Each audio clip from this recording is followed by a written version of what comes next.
ইরানের গরুক শহর ও কেশম দ্বীপে দেশটির রাডার সহ ড্রোন সংশ্লিষ্ট স্থাপনায় আত্মরক্ষামূলক হামলা চালানোর দাবি করেছে যুক্তরাষ্ট্র।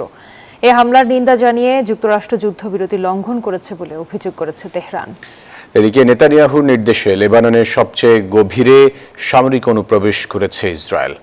এমন আগ্রাসন থামাতে ফ্রান্সের আহ্বানে জরুরি বৈঠকে বসছে জাতিসংঘ নিরাপত্তা পরিষদ।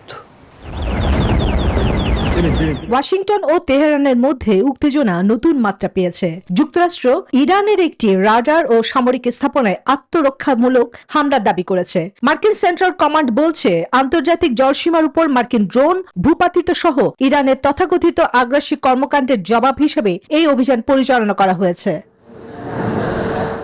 এদিকে যুক্তরাষ্ট্র যুদ্ধবিরতি লঙ্ঘন করছে বলে অভিযোগ করেছে ইরান। তেহরান জানিয়েছে, প্রতিবেশী কোনো দেশের ভূখণ্ড বা সামরিক স্থাপনা ব্যবহার করে ইরানের বিরুদ্ধে হামলা চালানো হলে সেসব লক্ষ্যবস্তুতে পাল্টা আঘাত হানার অধিকার তাদের রয়েছে। অন্যদিকে মার্কিন প্রেসিডেন্ট ডোনাল্ড ট্রাম্প ট্রুথ সোশ্যালে দেওয়া এক বার্তায় পরিস্থিতি নিয়ে উদ্বিগ্ন না হওয়ার আহ্বান জানিয়েছেন।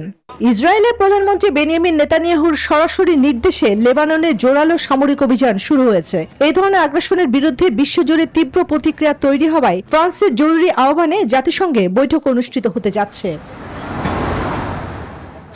চন্দ্রা, নিউজ 24।